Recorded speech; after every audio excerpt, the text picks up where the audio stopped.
Mini episode 28 of the FDH Lounge is brought to you by First Down Scouting, delivering the most thorough scouting service available, uncovering the NFL stars of tomorrow. Follow them on the web at the number 1 stdownscouting.com.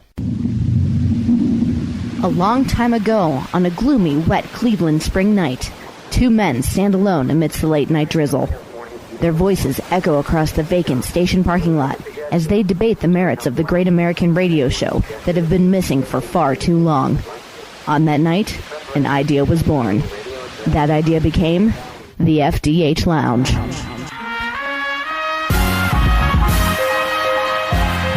Welcome to the FDH Lounge. Hello, this is FDH Managing Partner Rick Morris welcoming you to one of the 4 Lounge mini episodes that comprise the 5th edition of the FDH Pantheon. I am joined by FDH Lounge dignitaries Tim Faust and Kyle Ross. The FDH Pantheon is our celebration of the best from all walks of life. These mini episodes also bring our total amount of FDH Lounge programming to 500 hours over the course of the show's history, dating back to January 14th, 2007. Members of the FDH Lounge Pantheon are voted in by the FDH Academy of Arts and Sciences, which is comprised of the FDH Lounge dignitaries and other advisors and supporters of FDH. Here are the members of the Pantheon. The first class, inducted on June 20th, 2008, is as follows. Best President, Ronald Reagan. Best Country other than the U.S., Canada. Best Motion Picture, The Godfather. Best Thespian, Kevin Costner. Best Female Bombshell, Raquel Welch. Best Musical Performer or Group, Bon Jovi. Best TV Show, All in the Family. Best TV or Movie Cartoon Character, Bugs Bunny. Best Comic Book Character, Superman. Best Pro Wrestler, Ric Flair. Best Basketball Player, Michael Jordan. Best Football Player, Jim Brown. Best Race Car Driver from any circuit, Richard Petty.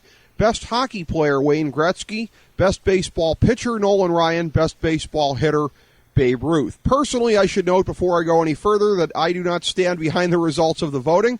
Like all of the voters, I cast a vote for some of the winners, and in some cases, I'm quite horrified by how the results manifested themselves. But discussion and controversy are all part of the fun of the Pantheon. The second class, inducted on July 18th, 2009, is as follows. Best Pro Sports Coach or Manager, Paul Brown. Best Sporting Event, the Super Bowl. Best Fantasy Sport, Football. Best Olympic Sport, Hockey. Best Sportscaster Play-by-Play, Vin Scully. Best Sportscaster Color Commentator, John Madden. Best Sports Movie, Bull Durham. Best Movie Villain, Joker, the Heath Ledger version. Best Pro Wrestling Manager, Bobby Heenan. Best Video Game Non-Sports, Grand Theft Auto. Best Musical Guilty Pleasure, Phil Collins' air drum solo to In the Air Tonight. Best Non-U.S. City, Toronto. Best U.S. City, New York City. Best Political Scandal, Watergate. Best Seinfeld Episode, The Soup Nazi. Best TV Commercial Character, Mr. Whipple. The third class, inducted February 17th, 2010, is as follows. Best Sports Writer, Terry Pluto. Best Underappreciated Athlete, Kenny Lofton. Best Heavyweight Boxer, Muhammad Ali. Best Non-Heavyweight Boxer, Sugar Ray Leonard. Best MMA Competitor, Chuck Liddell. Best Single Sporting Event or Game Ever, Miracle on Ice. Best Sports General Manager or Executive, Bill Polian. Best Sports Stadium or Arena, Wrigley Field. Best Sports Video Game, Madden Football. Best Pro Wrestling Tag Team, the Road Warriors. Best Late Night Talk Show Host, Johnny Carson. Best TV Drama or Comedy Character, Cosmo Kramer. Best Foreign Cuisine, Italian. Best Comedian, Richard Pryor. Best Live Musical Performer, Bruce Springsteen. Best Sandwich, corned beef sandwich from Goodman's Sandwich Inn in Cleveland. And the fourth class of the Pantheon, inducted November 10th, 2010, is as follows. The Best Super Bowl, Steelers-Cardinals, Super Bowl 43. Best Comeback Game, regardless of sport, Bills-Oilers, January 3rd, 1993 playoff game. Best Single Season Pro Team, regardless of sport, 1995-96 Chicago Bulls. Best Pro Franchise, regardless of sport, New York Yankees. Best College Coach, regardless of sport, Mike Krzyzewski. Best Sports Tradition, handshake line after a Stanley Cup playoff series. Best College Football Program, Ohio State. Best Genre of Motorsports, the Sprint Cup. Best Pro Wrestling Monster Bad Guy, The Undertaker. Best movie franchise combining original and sequels, Star Wars. Best innovative TV series, 24. Best song, Stairway to Heaven by Led Zeppelin. Best continent, North America. Best fast food meal or sandwich, Mr. Hero Cheeseburger. Best American tradition, Independence Day. Best animal or fish in a zoo or aquarium, dolphin. Additionally, we recognize what we call the Pantheon within the Pantheon. It consists of inductees who won their category with more than 50% of the total vote. They are as follows. From the second class of inductees, football as best fantasy sport. From the third class of inductees, Madden as best sports video game and Muhammad Ali as best heavyweight boxer. From the fourth class of inductees, North America as best continent. John Madden is the only two-time inductee of the Pantheon, winning for best color commentator and best sports video game. We hope you enjoy our Pantheon broadcasts as much as we enjoy bringing them to you. In the event of any ties in the balloting, they will be broken on the air by our dignitaries hosting the show. Ladies and gentlemen, it's time to induct the fifth class of the FDH Pantheon. All right, Rick Morris, along with Tim Faust and Kyle Ross, we've got part one of the sports categories here in the fifth Pantheon, the three that we're doing in this segment: clutch performer regardless of sport, comeback by an athlete regardless of sport, and motorsports event. We had 27 people that voted overall in this. There were 23 votes cast in this first category, clutch performer regardless of sport, and we'll just run through all of these, working our way up to the top. Here were some of the ones, and this was pretty random, guys. We did get a lot of random possibilities in these ones here. We go from a vote for Pele to a vote for Abby Wambach. Our good friend Bob Glassman, who always likes to get himself over as a comedian in these things, voted for LeBron James. We had a vote for Tim Brady, which I believe that was yours, Tim. Was Tom Brady? No, I wouldn't have voted. That was for Tom not Brady. yours. I don't think so. That was Tim D. Tim Dustin voted for him. Okay, where's Tim? Oh, you didn't vote in this one. Okay, my bad. I didn't vote in best clutch performer. You did not vote. You did not vote in this one. Come you on. took a blank. No Technical difficulty. You did not. Yeah. I was looking at Tim Dustin's vote. His was for Tom Brady. Yours was blank. We got Reggie Jackson got a vote. I told you I should have checked my ballot before we came on the air here. This is what happens. Reggie Jackson got a vote. 2 votes for Mariano Rivera. 2 votes for Larry Bird. 2.5 votes for Joe Montana. That's courtesy of Nate Noy. I cast a full vote for Joe Montana. He cast a half vote, and a half vote for the winner with 11.5 votes cast, Michael Jordan, in this category. Here's the best part of it, though. We have the Pantheon within the Pantheon. Anybody that goes above 50% of all votes cast, because of Nate going half a vote for Michael Jordan, it's only exactly 50%, 11.5 out of 23. Nate keeps Michael Jordan. Wait, so Tiger Woods didn't get any votes here? Tiger votes did not get any for best clutch performer regardless of sport. Too many prisoners of the moment in these. I've always noticed in this voting. You think so? It could realistically. I mean, if you look at his whole body of work, he's right. He should have been absolutely. He deserves more votes than Abby Wambach. Well, okay, all right. I mean, here. Let me just start ripping. It really. Steve Callis. You can thank him for that one. Pele? Yes. Russ Cohen voted for Pele. I'm on board with Pele, though. I mean, as a nominee, I mean, I would. I have to believe. I'm going to go check. Rick, when I go home, I'm going to check my email. Okay. I'm not denying. But I would say, I mean, Jordan's a no-brainer. Yeah, I mean, to me, this is No one of those brainer. ones that you knew who was going to win when you did it, right? Yeah, I don't know, though. I cast the first Really? vote that was for Joe Montana. I thought Joe Montana would make a strong run. Yeah, I could see him easily being top in 5. the top 3 or top 5. But I mean, when you're talking winner, I don't think there's any. But I'm surprised that no one voted for Tiger Woods here. Nobody voted for Tiger Woods. I'm really surprised. Yeah. And nobody voted for him. Too many women voting. Actually, there were not very enough few women in this. voting. Yeah, exactly. Yeah. No, if we had Perkins waitresses more strongly represented in the subset, Moon's I over think- my hammy. Yes, he would have done much better. But Michael Jordan, yeah, he did better than I thought he was going to do in this. I was surprised, and he came. I didn't think anybody would make a run at better than half.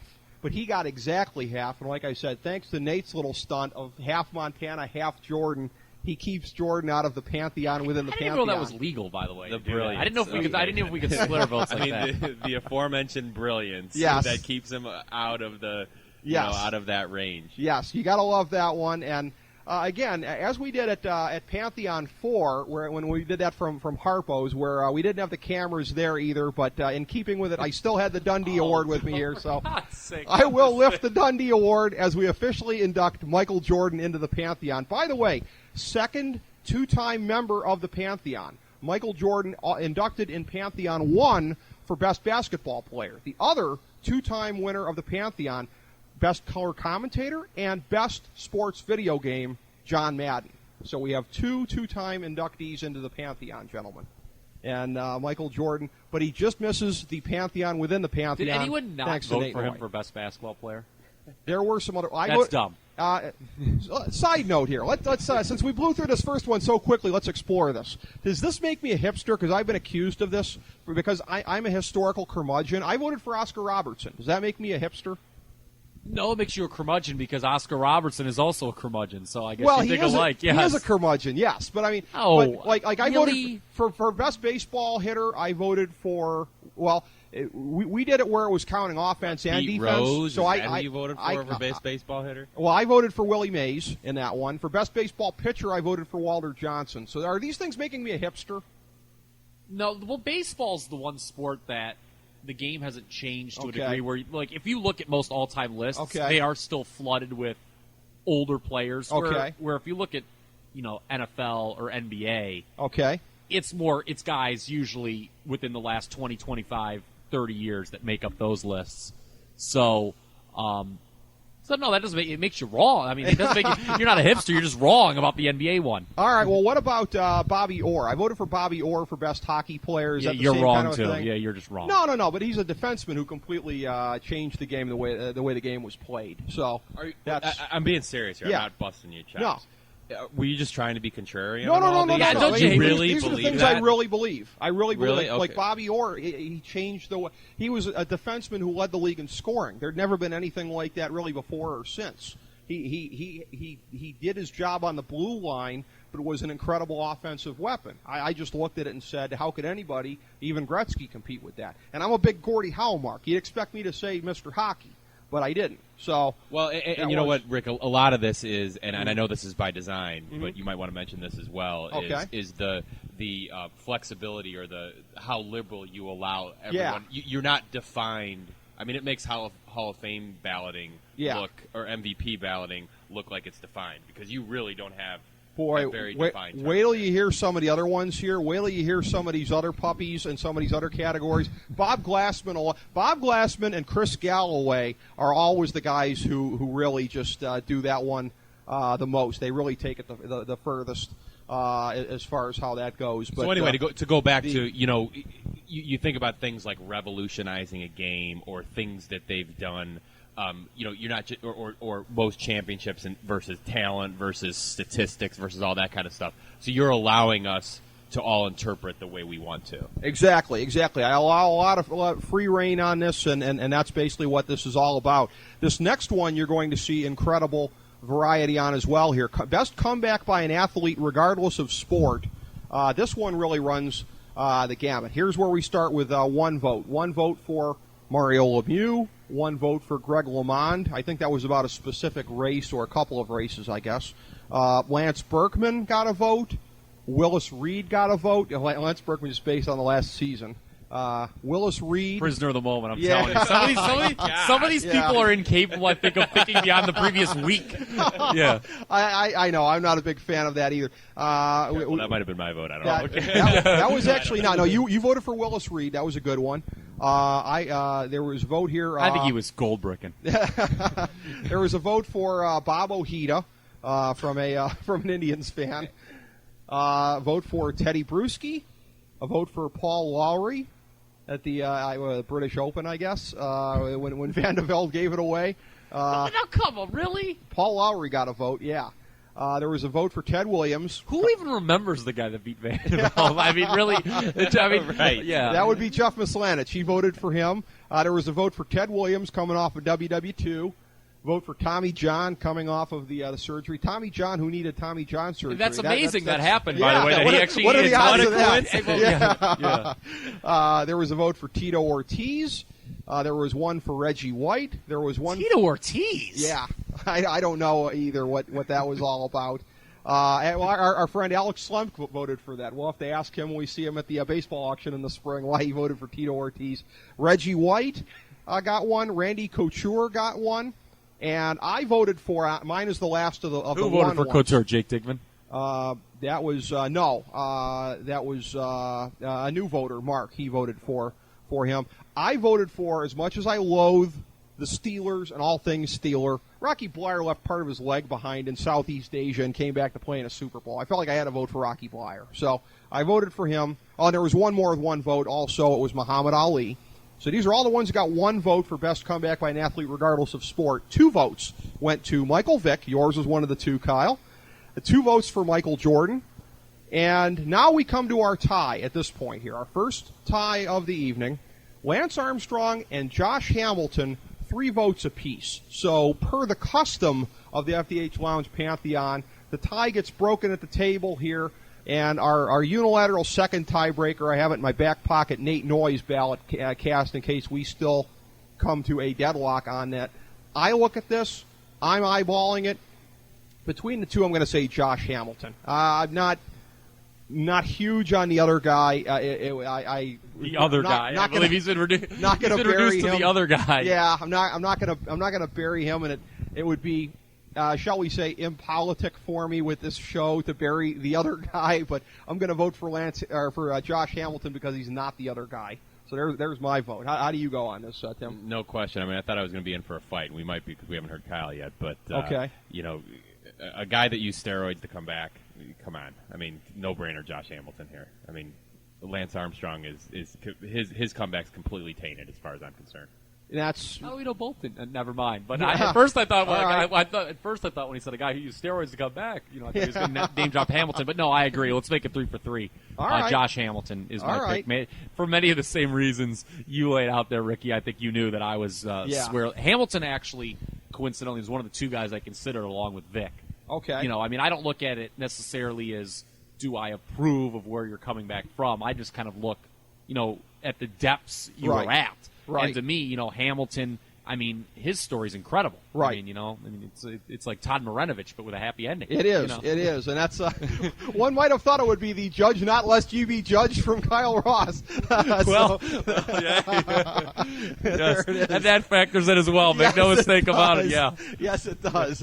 Yeah, and I don't want to dismiss what Hamilton did also. I mean, so not only am I anti-Lance Armstrong, but I am pro-Josh Hamilton. I think also what impresses me about Josh Hamilton is since he's come back, he has had a few setbacks. He has. Yeah, those photos were on there. Yeah, he went out, and it was was kind of so. And he's admitted it, and he's been a stand-up guy, since his comeback, and I have respect for that. It was pretty interesting during the World Series when they talked about how he was going to take painkillers. They kind of tap danced around. Mm-hmm. Remember they asked about it, the other teammate kind of knocked the microphone and was like, "Don't you ask those questions?" Because I guess there was some real concern in the dugout that if they gave him too many injections, that he would be like shaking Ron Washington asking for more by the 6th inning. So. Yeah. Ron Washington. I have to say, I made a very... I'll never forget that headline on Deadspin one year. What? Manager Ron Washington admits to cocaine use last year, which, let's face it, is pretty awesome. I made a very regrettable joke during the World Series live blog about that he was going to be having, if they won the World Series, he was going to have somebody load up Johnny B. Bad's glitter gun full of blow and shoot him in the face. That would have been outstanding. That would have been. Poor Ron, he got outmanaged badly, didn't he? Oh, he did. He really did. I also made a very regrettable joke on the live blog also about Ron Washington, great manager, but I'm not too sure about his 999 tax plan. Oh, no, come on. Is that over the line? Yes, so to speak. Yes. Yeah. Nice.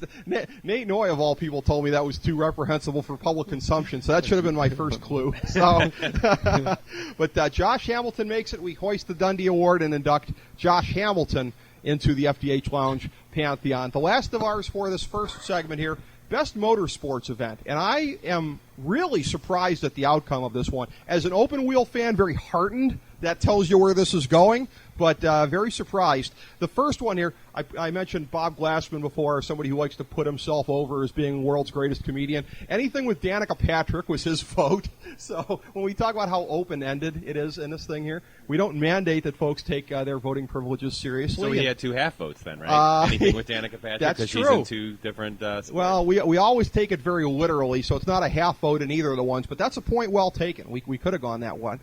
1 vote for ATV/quad/motocross. 1 vote for dirt bikes. 3 votes for just generally the dirt bikes, like just 2 people just getting on a dirt bike and racing. Dirt bikes, yeah, dirt bikes. That was 1 vote.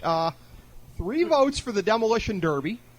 Just generally speaking, demolition derby. I guess folks are thinking state fairs or what have you.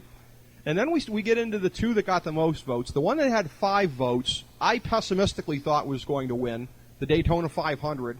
It did not. 10 votes, and coming very close since we had 21 total votes cast in this category. By the way, 24 votes in the previous category for best comeback by an athlete regardless of sport, but nobody made a run at half on that one. The Indy 500 makes a strong run at more than half the votes, coming up short with 10 votes out of 21 cast, but ultimately the winner, the Indianapolis 500. Tim, I'm looking to see who yours, and you didn't vote in this one. I'm not surprised I didn't vote that And one. Kyle, you voted for the Indy 500 as well here. So, you know, a buddy of mine went there, and it sounded like he had a real good time. That was, you know me, I am not Mr. Motorsports. I groaned when you asked me this category. I was like, Ricky, I don't know anything. It was basically a coin flip between the 2, and it came down to the fact that I had a buddy that went to the Indy 500 one time and raved about what a good time it was. So I'm like, it looks like fun. Okay, sure. Well, you're a trooper for voting in it here. But, I always, you know me, the power of voting. Yeah, not everybody voted in every category, and you know, it's always funny whenever people force it, though. It is kind of, the reasoning for it is always kind of interesting. I just assumed it was going to be Daytona.